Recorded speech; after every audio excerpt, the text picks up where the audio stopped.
আজ বেশ ভালো লাগছে। আহাহাহা। সকালে জানলা খুলে বাইরে তাকিয়ে মনটা একেবারে ভরে গেল।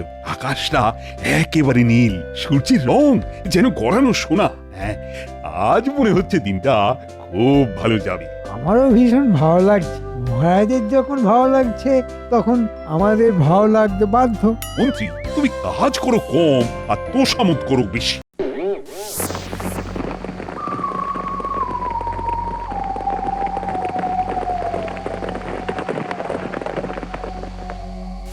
এই মুহূর্তে যদি আমি বলি যে আমার আজ ভালো লাগছে না, তাহলে তুমি কি বলবে? আসলে মহারাজ, প্রকৃতি যারা আপনার ভালো চায় তারা আপনার কথা মতো চলবে।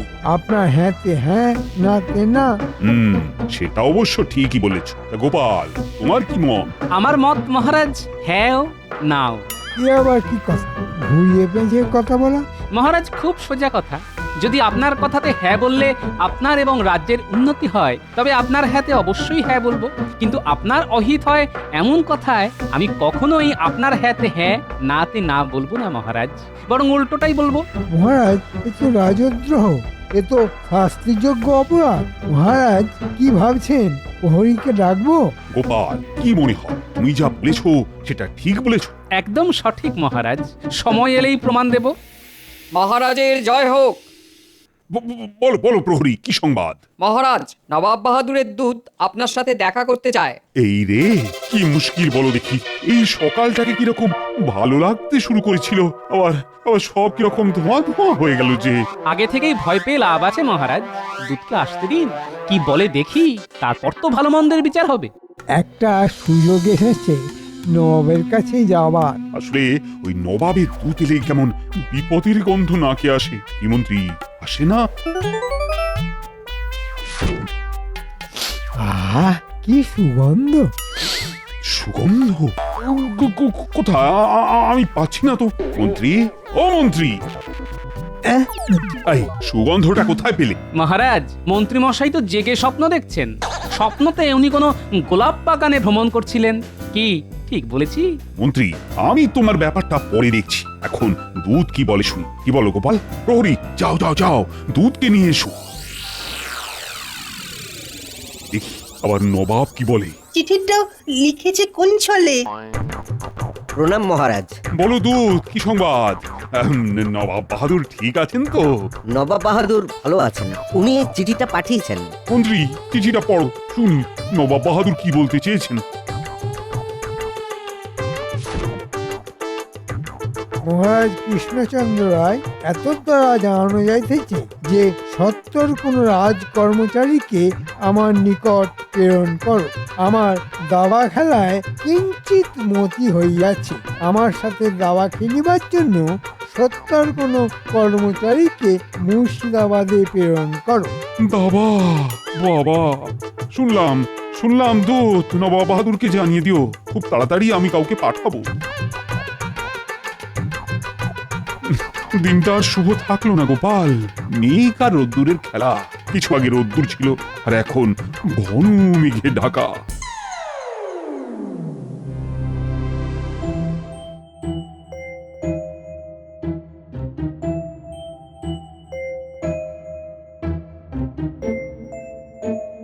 কি ভাবছেন মন্ত্রী মশাই? সুযোগ এসেছে, সুযোগটা আমাদের নিতে হবে। কিসের সুযোগ? গোপালকে সরাবার সুযোগ। কি করে? মহারাজকে বলবো যে গোপালকে মুর্শিদাবাদে পাঠানো, কারণ গোপাল ভালো দাবা খেলতে জানে। কিন্তু গোপাল যদি অস্বীকার করে, ও যদি বলে যে সে দাবা কোনো কালে খেলেনি, তখন? ওই বিষয়টাও আমার ভাবা আছে। হ্যাঁ, নগরে গ্রামে সর্বত্র রটিয়ে দেব যে গোপাল দাবা খেলায় দারুণ পটু। জানো তো, একটা প্রবাদ আছে। কি প্রবাদ? দশচক্রে ভগবান ভূত। ঠিক বুঝলাম না তো। 10 জন ব্যক্তি যদি একজন মানুষকে ভগবানকে দেখিয়ে বোঝায় যে ভগবান নয়, এ ভূত, তখন সেই লোকটি ভগবানকে ভূতই ভাববে। বুঝলে? এতক্ষণে বুঝলাম। তাহলে তাহলে আপনি কাজ শুরু করে দিন। আপনার ওই যে দুজন বিশ্বস্ত সাগরেদ আছে তাদের ঘটা ঘটার কথা বলছে তো? হ্যাঁ, ওদের কাছেই যাব। কালকের দিনটা দেখি। আবার নতুন করে কি রাখার আছে? আজই চলুন মন্ত্রী মশাই। তোর আর সইছে না, না? ঠিক আছে, তাই চলো।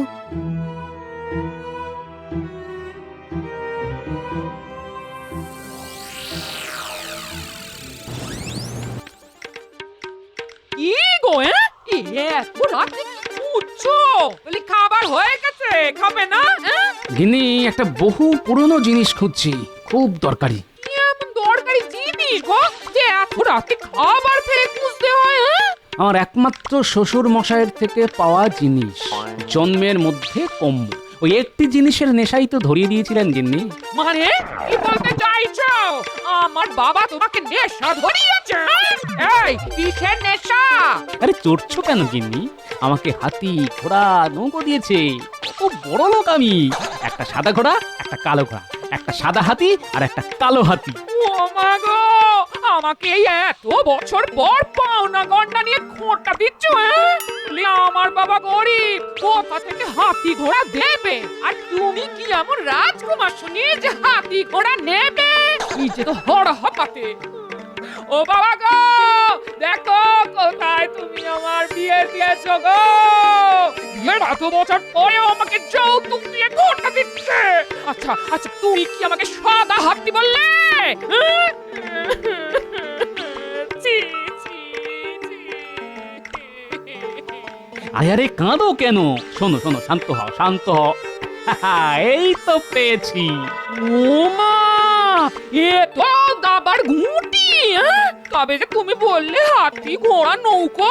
আরে পাগলি, এই দেখো, এটা হলো গজ মানে হাতি, এটা হলো ঘোড়া, আর এই যে এটা হলো নৌকো। দুটো রং, একটা সাদা আর একটা কালো। হ্যাঁ গো, এই রাতে দাবা নিয়ে বসলে কেন? এই তোমার মাথাটা তো ঠিক আছে তো? কেন আমার মাথায় আবার কোথায় গোলমাল দেখলে? যেন যারা দাবা খেলা জানে তারা খুব বুদ্ধিমান হয়। যেমন আমার শ্বশুর মশাই, কি বুদ্ধিমান। বলছো? নিশ্চয়ই, নইলে এরকম একটা জিনিস আমার ঘরে চাপিয়ে দেয়। কি বললে? ঠিক বুঝলাম না, আরেকটু পরিষ্কার করে বলুন। বুঝিয়ে বলুন। তোরা তো এত মাথা মোটা ছিলিস না। আজ একটু ইচ্ছে করেই হয়েছি। না মানে ওই হতে হয়েছে মন্ত্রী মশাই। কেন হঠাৎ করে মাথা মোটা সাজবার কারণ? চাপ বাবা, কেউ ইচ্ছে করে মাথা মোটা সাজে এই প্রথম শুনলাম। না না, ব্যাপারটা একটু খোলসা করে বল। আগের কাজের পারিশ্রমিকটা এখনো বাকি আছে, ওটা কি তামাদি হয়ে যাবে? ওটা হাতে পেলেই মোটা মাথা কেমন ওই সরু লিকলিকে একেবারে লাউ ডগা সাপটির মতন হয়ে যাবে। শুধু হাতে পেলেই একবার দেখুন না। বাবা, সে আনা কম নয়। মন্ত্রীমশাই, দিয়ে দিন দিয়ে দিন। বুদ্ধির পারিশ্রমিক কখনো তামাদি রাখতে নেই। বুঝলাম, এই নে। এবার খুশি তো? তাহলে এবার শোন। আর বলতে হবে না, আমরা সবটা বুঝে গেছি। বলবো? ঘটা বলে দে। আমাদের কাজ হলো ওই সারা রাজ্যে রটিয়ে দিতে হবে যে ওই গোপাল গোপাল খুব বড় দাবাড়ু। জনে জনে, বনে বনে, পাহাড়ে পাহাড়ে, সব জায়গায়।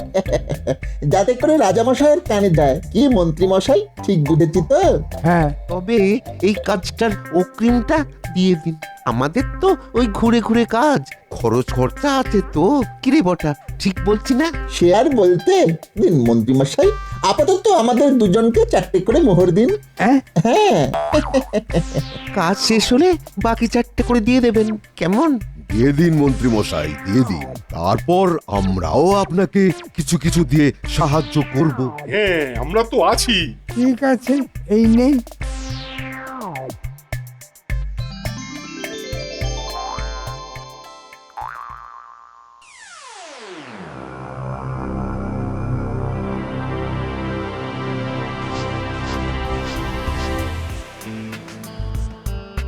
মহারাজ, আপনাকে খুব চিন্তাগ্রস্ত দেখছি। কি ব্যাপার? কি আর বলি রানী, কি যে একটা উটকো আপদ এলো। বেশ ছিলাম বুঝলে। উটকো আপদ? সেটা আবার কি? আরে সকালবেলা নবাব বাহাদুরের দূত এসে বলে গেল যে নবাব বাহাদুর নাকি চান দাবা খেলার জন্য আমার রাজসভা থেকে কাউকে পাঠাতে। কিন্তু আমার রাজসভায় তো কেউ নেই যে দাবা খেলাটা জানে। আপনার মন্ত্রী? না না না না, ও তো শুধু তোষামদি জানে। যদি গোপালটাই দাবা খেলা জানতো তবে তো কোনো চিন্তাই থাকতো না। কে আলী নবাব বাহাদুর কি যে হয় কে জানে। তবে তো ভারী চিন্তার ব্যাপার মহারাজ। হ্যাঁ গো রানী, সত্যি তো চিন্তার ব্যাপার। জানি না কি হবে।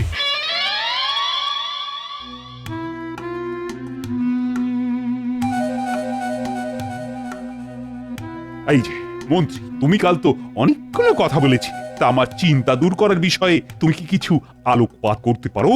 মহারাজ, আমি যদি দাবা খেলা জানতাম তবে তো কোনো চিন্তাই ছিল না। আমার সভায় তো এমন কেউ নেই যে দাবা খেলাটা জানি। আছে মহারাজ, একজন আছে যে সত্যি জানে দাবা খেলতে। তাকে অনেকে দাবা খেলতে দেখেছে। কে কে কে কে সে ব্যক্তি? আরে কে, শীঘ্র বলো। কেন মহারাজ, সে তো আপনার খুব প্রিয়। আরে প্রিয় তো আমার সবাই। আচ্ছা, মন্ত্রী মশাই ঠিক কি বলতে চাইছে? ইঙ্গিতটা তো আমার দিকেই মনে হয়। দেখা যাক।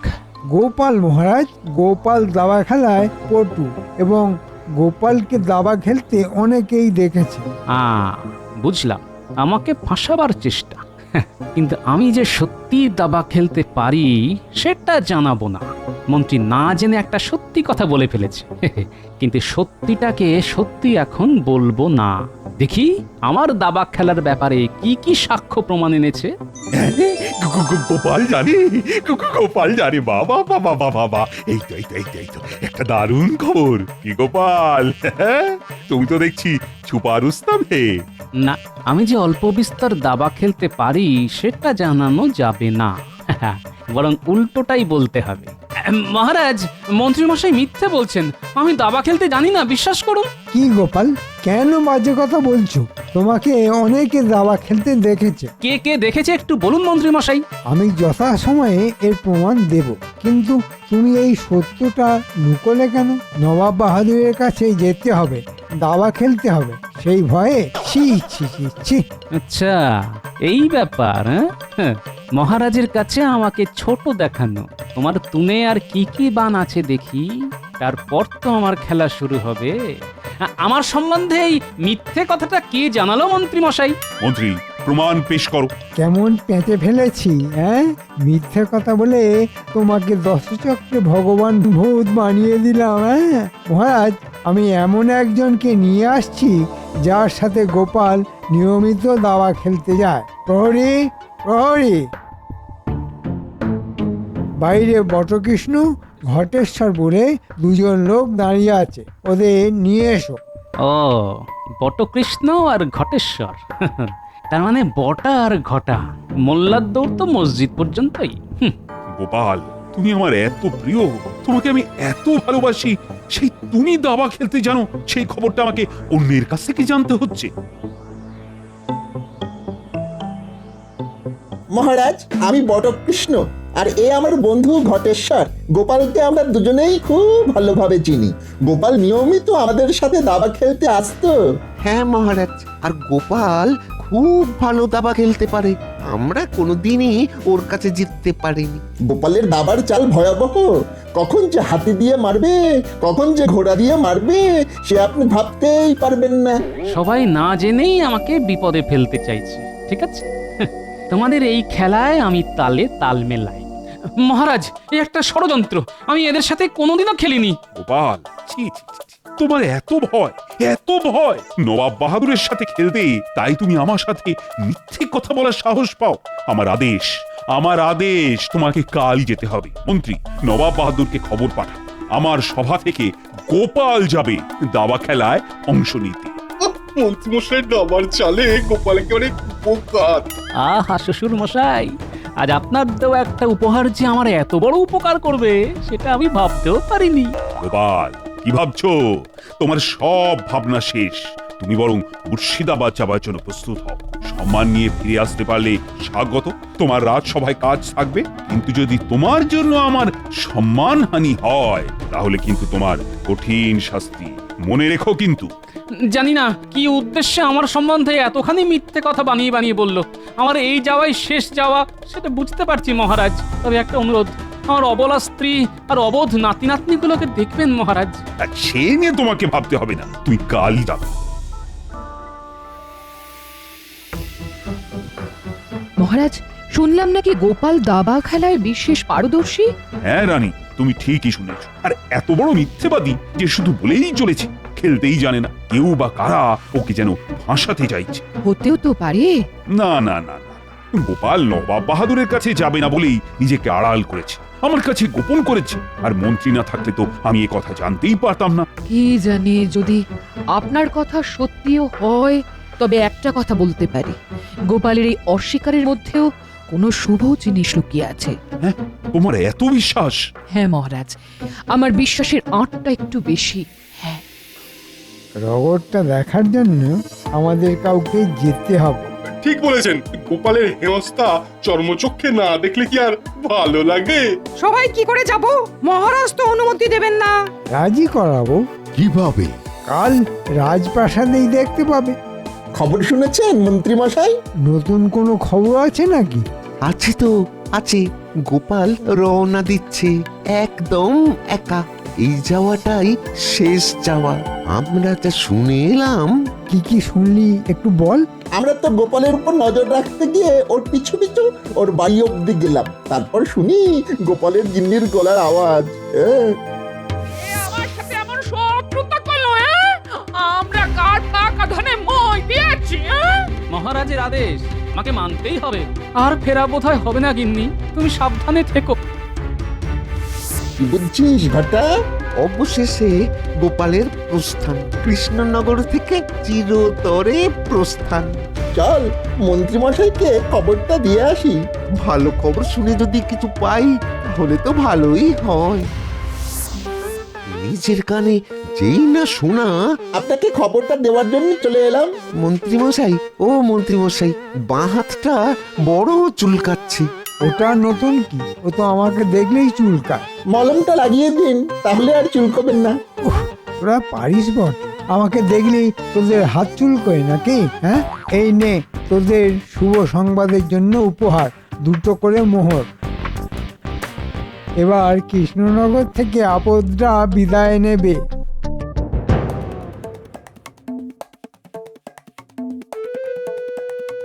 রানীমা, একটা খুব দরকারি কথা আছে, তাই এত রাতে আপনার সাথে দেখা করতে এলাম। বলো গোপাল। কথাটা খুব গোপনীয়। এ আমার খুব বিশ্বাসী, তুমি নির্ভয়ে বলতে পারো। রানীমা, আমি আজ এই রাত্রে মুর্শিদাবাদে যাচ্ছি নবাবের সঙ্গে দাবা খেলতে। তুমি তো শুনেছি ভালো দাবা খেলো, তোমার তো ভয় নেই গোপাল? আপনার আশীর্বাদ নিয়ে যাচ্ছি রানীমা, আমার কোনো বিপদ হবে না, আমি জানি। মা, আপনাকে একটা কথা বলি, আমি দাবা খেলতে জানি। এই দাবা খেলা আমি শিখেছি আমার শ্বশুর মশাইয়ের কাছে। এটা কেউ জানে না, জানার কথাও না। কিন্তু এই বিষয়টা না জেনে আমাকে মহারাজের কাছে ছোট করার জন্য আমার পেছনে বটা ঘটাকে লাগিয়ে দিয়েছে মন্ত্রীমশাই। আর যখন বাড়ি ফিরছি তখন দেখি আমার পেছনে বটা আর ঘটা।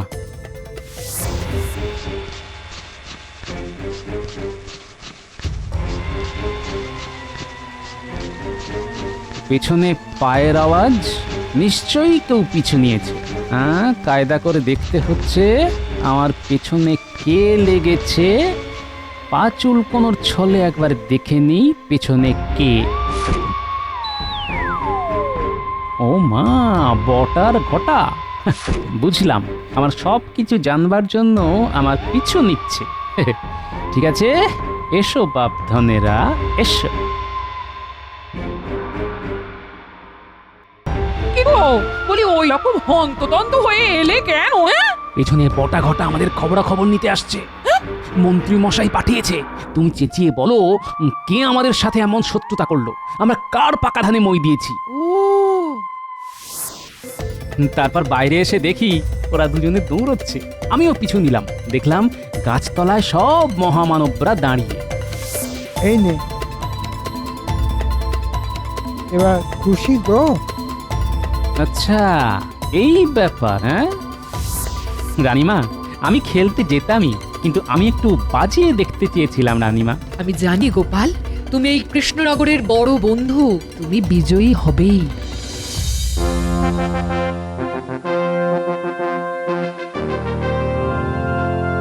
কি বললাম, মহারাজ অনুমতি দেবেন কি? দিল তো। দেখো, সবাই মজা করে গোপালের হার দেখো। বেইজ্জত হয়ে যাবে। এখন গোপালের অবস্থা ঠিক কি রকম হবে জানেন মন্ত্রী মশাই? পলায়তি সজীবতি। শুরু হচ্ছে দাবা খেলা। নবাব বনাম গোপাল। নবাবকে হারাতে পারলে পুরস্কার, আর না হারাতে পারলে পাবে প্রবল তিরস্কার। গোপাল, প্রস্তুত তো? তোমার অনেক কথা শুনেছি, তুমি নাকি কৃষ্ণনগরের সেরা দাবারু। ওই লোকে ভালোবেসে বলে, আমি নিজেই জানি না আমি খেলতে জানি কিনা। সে কি? আসলে আমার রাজসভার বন্ধু বান্ধবরা না জেনেই রটিয়ে দিয়েছে। আসলে খুব ভালোবাসে তো। ঠিক বুঝলাম না, আর বেশি বুঝে কাজও নেই। আমাকে হারাতে পারলে পুরস্কার পাবে, নইলে তিরস্কার জুটবে। খেলা শুরু হোক। নাও চাল দাও, আমি কালো ঘুটি নিয়ে খেলবো। নবাব বাহাদুর, এই আমার চাল দিলাম, আপনার রাজা সামলান। আরে বাবা, কি চাল দিলে? নবাব বাহাদুর কিছু মনে করবেন না, আপনার আর কোনো চাল নেই, কিস্তি মাত্র। চমৎকার গোপাল, তুমি অসাধারণ। এই নাও গোপাল, এটা আমার তরফ থেকে উপহার। পরে আমার দরবার থেকে তোমাকে 100 মোহর পুরস্কার দেবো। আমি তোমাকে দাবা শিরোমণি উপহার দিলাম। মানে গোপাল তো দেখি ছুপারস্ত, হ্যাঁ? ও দাবা খেলায় জানে। হায় রে, গোপালকে কিছুতেই চালাতে পারছি না। সত্যি গোপাল কি বিচ্ছু, হ্যাঁ? ওর পেটে পেটে এত। দেখলেন তো মহারাজ, আপনার এই গোপালই আপনার রক্ষাকর্তা। এটা এবার থেকে মানুন মহারাজ। আরে সে আর বলতে। প্রণাম মহারাজ। আপনার মন্ত্রী মশাইয়ের না জানার জন্য আমি দাবা শিরোমণি হয়ে গেলাম। আমাকে হ্যাঁটা করতে গিয়ে নিজেরাই ঝাঁটা খেলো।